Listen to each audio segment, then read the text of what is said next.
গোসাইগাঁও মহকুমাৰ অন্তৰ্গত হাছাৰাওবাৰী গাঁৱৰ শিৱাতন বেৱা নামৰ মহিলাগৰাকীয়ে বিগত এটা বছৰ ধৰি এক জটিল ৰোগত আক্ৰান্ত হৈ আছে। চিকিৎসা কৰি দুখীয়া আৰু দুই কন্যা সন্তানৰ মাতৃ শিৱাতন বেৱা সৰ্বস্বান্ত হৈ পৰিছে।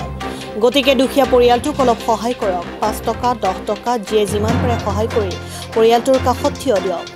আপোনাৰ অলপ সহায়ে হয়তো কাৰোবাৰ জীৱন ৰক্ষা কৰিব পাৰে।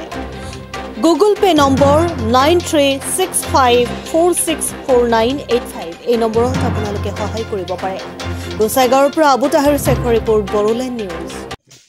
অসুম্বিতি ঠ্যাং ফুল এত বড় হইল, তারপর আঙ্গুর বাচ্চারে ফোন করলাম, ফোন করার পরে গেল, পরে ভাঙ্গাগড় মেডিকেলে নিয়ে গেলাম। নিয়ে যাওয়ার পরে ব্যান্ডেজটা করলো, ব্যান্ডেজ করার পরে একদিন এক রাতের পরে হান্দি যে ব্যান্ডেজটা ফাটুম হয়ে গেছে গা। তারপরে ব্যান্ডেজটা নিজে নিজেই খোলা হয়েছে আর কি। খোলার পরে দেখি 3টা গাও বাড়িছে, এত বড় বড় ডাঙ্গো 3টা গাও বাড়িল। গাও বাড়ানোর পরে এখন ধরুন আমরা কুচবিহার নিয়ে গেলাম, আলিপুর নিয়ে গেলাম, শিলিগুড়ি নিয়ে গেলাম, গোয়ালপাড়াও নিয়ে গেলাম, কোকরাঝারও নিয়ে গেলাম। এখন ধরুন যে যা পুঁজিপাটা আসছিল সব তো শেষ করে দিলাম।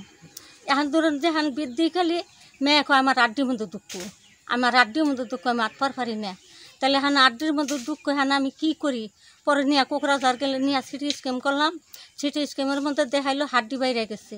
তারপরে এমআরআইয়ের মধ্যে হাড্ডি খারাপ হয়ে গেছে। এখন বাবার আমি পয়সার গতিকে আমি কিচ্ছু করবার পারতাছি না। যাও কিছু 2-4 পয়সা চাইয়া চিন্তা তুলছিলাম, আমি এমআরআইয়ের মধ্যে দিচ্ছি। আজকে ধরুন এই যে মেয়া না, আজকে ধরুন এই যে মেয়া, এই একটা মেয়ে 18 বছর হয়ে গেল গা, এই একটা মেয়ে 14 বছর হয়ে গেছে গা। তাহলে এখন মা ওই চিকিৎসা করবো না আমি এই বেড়িগুলারি বিয়া দেওয়ার চেষ্টা করবো? এখন আমার কি গতি করবার কোন না, আমি তো বুদ্ধি হার হয়ে গেছি কে। নিজে কাম করি নিজে খাই। এই 4টা ফুসকে আমার পালার দামালিকতা তাই শুনছি। আমি এখন কি করে চলি তাই শুন। এখন ভাই আমি আপনাদের কাছে বহুত দুঃখিত। আপনাদের কাছে আমি আবেদন জানাইছি আমার মেয়েটা যে হিসাবে বা 2-4 পয়সার উন্নতির আশায় আমি আপনাদের ডাকছি, আমার 2-4 পয়সার সাহায্য আপনালোকে করিব, আমি এইটুকু আবেদন জানাইছি।